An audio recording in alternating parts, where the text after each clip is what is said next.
আজকে আপনাকে এই বড় সামুদ্রিক মাছটা কাইটে দেখাবো। তো হ্যালো এভরিওয়ান, আসসালামু আলাইকুম। Fish cutting by women YouTube channel থেকে আমি মাছ কুটনিওয়ালি আফা সোনিয়া বলতেছি।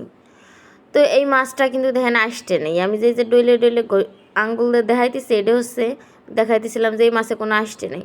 তো এখন কিন্তু সমুদ্রের মাছ ধরা বন্ধ, এই জন্য হচ্ছে অনেক দিন মানে 2 মাস 5 দিন মাছ ধরা বন্ধ, সামুদ্রিক কোনো ভালো মাছ পাওয়া যাইতেছে না।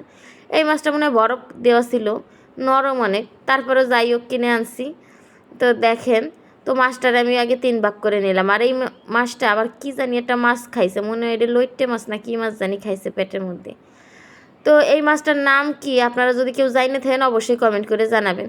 আমি আসলে এই মাছটার নাম ওই দোকানদার আমারে বলছিল, কিন্তু এখানে হয়তো বা স্থানীয় ভাষায় মাছের নাম মানে আমরা যেই মাছটারে ট্যাংরা মাছ বলি, সেই ট্যাংরা মাছটা এখানের মানুষরা কয় গল্লে মাছ। তো এরকম এই জায়গার নাম, এই চট্টগ্রামের ভাষায় অনেক মাছের নামের অনেক ভিন্নতা, অনেক জিনিসেরই অনেক ভিন্নতা রয়েছে। যেমন সলম আছে না, সলম জাম্বুরা, এই জায়গার মানুষ কয় তরুঙ্গে। তো এই জায়গার মানে অঞ্চল ভেদে এক এক জায়গার এক এক ধরনের নাম থাকতে পারে।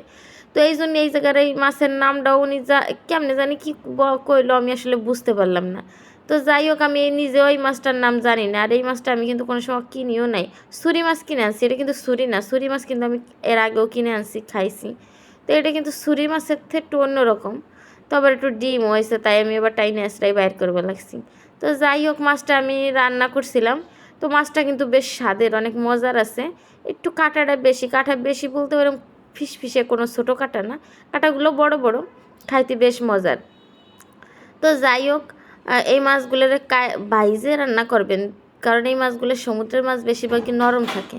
ভাইজে রান্না করলে তাহলে বেশি মজা লাগে। তো এই যে আবার ডিম আর একখান দেখছেন, বড় একখান ডিম এই যে বাইর করলাম। তো এই হলো আমার মাছে এইটুক ডিম হয়েছে।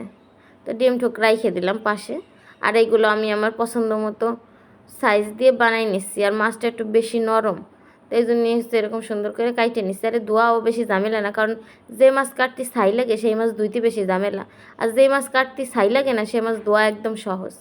তো যাই হোক, আমার মাছ কাটা কিন্তু খুবই সহজভাবেই দেখতে পারলেন, দেখাইলাম। তো আমার চ্যানেলটা যারা সাবস্ক্রাইব করেন নাই তারা অলরেডি মানে অবশ্যই অবশ্যই সাবস্ক্রাইব করে দিবেন। আর অলরেডি যারা সাবস্ক্রাইব করছেন তাদেরকে তো অসংখ্য অসংখ্য ধন্যবাদ। তো আপনাদের সাথে কথা কইতে কইতে কিন্তু আমার মাছ কাটা কিন্তু প্রায় শেষ হয়ে গেছে। আর যেখানে যেখানে একটু একটু ডিম ছিল আমি তাই সব কটারে টাইনে টাইনে বাইর করতেছি। এই ডিমটুকু আমার বাচ্চাটারে বাইজে দিলে সে ভীষণ খুশি হবে না, মানে মাছের ডিম ভাজা তার খুব পছন্দের। তো যাই হোক, এখন হচ্ছে মাথাটা কাটে নিব। তো মাথাটার এই যে মাথাটা তো কাটা একদম সহজ, এই মাছ কাটা একেবারেই সহজ, যা মানে একবার দেখলেই পারবেন। তারপরে মাথার এই সামনের এটি একটু শক্ত, আর দাঁতগুলো দেখছেন কত বড় বড়। এই যে কাটা হয়ে গেল, তারপরে একটু কেটে নিলাম, শেষ আমার মাছ কাটা। তো মাছ কাটা, এই মাছ কাটা কিন্তু খুবই সহজ। আর একটু ধোয়ার সময় অবশ্যই সাবধানে ধুবেন, হাতের মধ্যে যাতে কাটা না ঢুকে। একটা বড় লবণের পলিথিন বা এই তারপরে আটার যে প্যাকেট, এগুলো তো অবশ্যই আপনাদের বাসায় থাকে, এগুলো ফেলাই দিবেন না। এগুলো করবেন কি, হাতের ভিতর দিয়ে তারপর মাছগুলোরে ধুবেন, তাহলে পরে আর কোনোভাবেই মাছের কাটা আপনাদের হাতে ঢুকবে না বা খুঁচা লাগবে না। তো যাই হোক, আমার এই টিপসটা ফলো করে আপনারা মাছ ধুবেন, দেখবেন যার কোনো দিন হাতের মধ্যে মাছের কাটার গুঁতা খাবেন না। তো সবাই ভালো থাকবেন। আমি এখন মাছগুলোকে ধুইতে যাচ্ছি। আল্লাহ হাফেজ।